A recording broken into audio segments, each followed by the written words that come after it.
Hello दोस्तों, आज हम करेंगे मैथ के महत्वपूर्ण प्रश्न को हल। क्वेश्चन में दिया है कि एक घड़ी को 25% लाभ पर बेचा गया। यदि घड़ी के क्रय मूल्य और विक्रय मूल्य दोनों में 75 रुपये की कमी की जाती है तो लाभ 30% प्राप्त होता है। घड़ी का मूल विक्रय मूल्य ज्ञात कीजिए। तो यहाँ पर प्रश्न में दिया है कि घड़ी को 25% लाभ पर बेचा जाता है। तो यहाँ पर सीपी और एसपी का अनुपात क्या होगा, हम यहाँ पर आसानी से निकाल सकते हैं।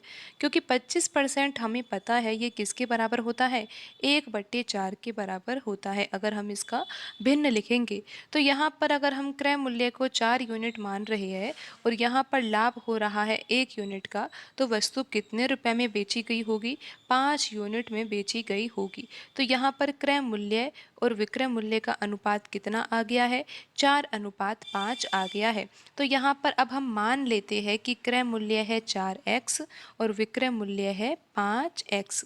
प्रश्न में दिया है कि क्रय मूल्य और विक्रय मूल्य दोनों में हमें 75 की कमी करनी है। तो यहाँ पर क्रय मूल्य में अगर 75 रुपये की कमी करते हैं तो क्रय मूल्य कितना हो जाता है, 4x - 75। और विक्रय मूल्य में भी 75 रुपये की कमी करनी है तो ये आ जाएगा विक्रय मूल्य 5x - 75।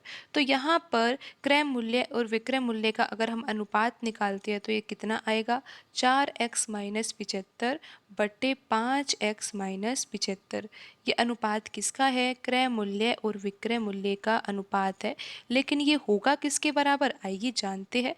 यहाँ पर प्रश्न में दिया है कि जब क्रय मूल्य और विक्रय मूल्य दोनों में 75 की कमी आती है तो लाभ उस स्थिति में कितना होता है, 30% होता है। तो 30% किसके बराबर होता है, 3/10 के बराबर होता है। तो यहाँ पर अगर क्रय मूल्य 10 है, यहाँ पर अगर यहाँ पर 3/10 भिन्न आया है तो क्रय मूल्य को हम क्या मानेंगे, 10 यूनिट। अगर क्रय मूल्य 10 है और विक्रय मूल्य कितना होगा, यहाँ पर ये 3 यूनिट का लाभ हो रहा है तो विक्रय मूल्य होगा 13। तो यहाँ पर CP बट्टे SP कितना आ जाएगा, 10/13 आ जाएगा और यहाँ पर हम लिखेंगे ये 10/13 के बराबर। तो इस तरह से आपको यहाँ पर ये इक्वेशन बनाना था। तो यहाँ से अब हम x का मान निकालेंगे और आंसर भी आ जाएगा। आप यहाँ पर एक बार फिर से समझिए कि यहाँ पर 25% का लाभ हो रहा था तो हमने क्रय मूल्य और विक्रय मूल्य का अनुपात कैसे निकाला था, ये आपको पता होना चाहिए कि 25% जो है वो 1/4 के बराबर है। यहाँ पर 4 क्या मानेंगे हम, क्रय मूल्य, और 1 यूनिट का ये लाभ हो रहा है तो वस्तु 5 रुपये में बेची गई होगी। तो यहाँ से ये अनुपात है तो यहाँ से वैल्यू क्या आएगी, क्रय मूल्य आएगा 4x और विक्रय मूल्य आएगा 5x।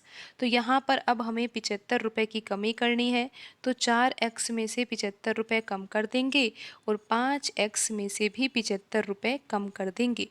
तो यहाँ पर क्रय मूल्य और विक्रय मूल्य का जो अनुपात है वो कितना आ जाएगा, 4x - 75 बटे 5x - 75। लेकिन ये होगा किसके बराबर, तो यहाँ पर जो 30% दिया हुआ है इससे हम क्रय मूल्य और विक्रय मूल्य का अनुपात निकालेंगे। 30% होता है 3/10 के बराबर और CP बट्टा SP क्या आएगा इससे, यहाँ पर ये जो 10 है ये क्या है, क्रय मूल्य है और 3 यूनिट का लाभ हो रहा है तो विक्रय मूल्य कितना होगा, 13 होगा। तो यहाँ पर ये 10/13 के बराबर होगा। तो इस तरह से हम यहाँ पर 10/13 लिख सकते हैं। तो आइए अब हम इसको हल कर लेते हैं। यहाँ पर आइए, यहाँ पर आपको पता है कि क्रय मूल्य पहले कितना था, 4x था, उसमें 75 की कमी कर दी गई है। विक्रय मूल्य कितना था, 5x था, उसमें 75 रुपये की कमी कर दी है और 30% यानी कि 3/10। तो यहाँ पर 10 अगर क्रय मूल्य है तो 13 क्या होगा, विक्रय मूल्य होगा। तो यहाँ से अब हम x का मान निकालते हैं तो 13 का गुणा तो किससे होगा, 4x - 75 से होगा और यहाँ पर 10 का गुणा होगा 5x - 75 से। तो यहाँ पर 13 का गुणा हम कोष्टक में करेंगे तो यहाँ पर आ जाएगा ये 52x। 13 का गुणा 75 से करोगे तो ये आएगा 975 के बराबर और यहाँ पर आएगा 50x - 750। तो यहाँ पर 52x - 50x किसके बराबर आएगा, 975 में से हम क्या घटाएंगे, 750 को घटाएंगे। तो यहाँ पर 2x बराबर किसके आ गया, 225 के बराबर आ गया। और x की वैल्यू यहाँ पर क्या आ जाएगी, 225/2। तो x किसके बराबर है, 225/2 के बराबर है। तो आइए अब हम यहाँ पर ये देखते हैं कि प्रश्न में पूछा क्या गया है। प्रश्न में पूछा गया है घड़ी का मूल विक्रय मूल्य। मूल यानी कि पहले वाला कब, जब 25% का लाभ हो रहा था, उस स्थिति में विक्रय मूल्य कितना था, हमें वो ज्ञात करना है। उसके बाद तो यहाँ पर क्रय मूल्य और विक्रय मूल्य दोनों में 75 रुपये की कमी हुई थी और लाभ कितना हो रहा था, 30% हो रहा था। लेकिन प्रश्न में मूल विक्रय मूल्य पूछा गया है। मूल यानी कि पहले वाला, जब 25% लाभ हो रहा था। तो जब 25% लाभ हो रहा था तो 25% 1/4 के बराबर होता है।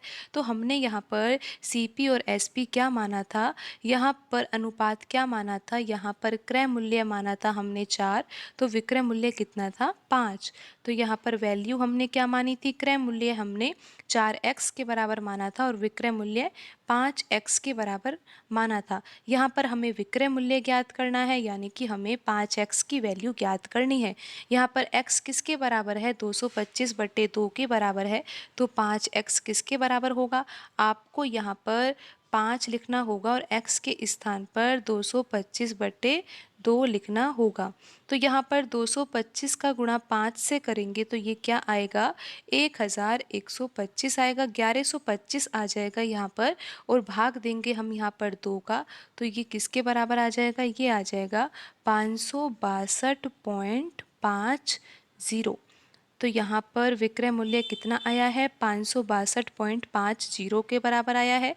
और ये आंसर कौन से ऑप्शन में लिखा हुआ है, ऑप्शन डी में लिखा हुआ है 562.50 रुपये।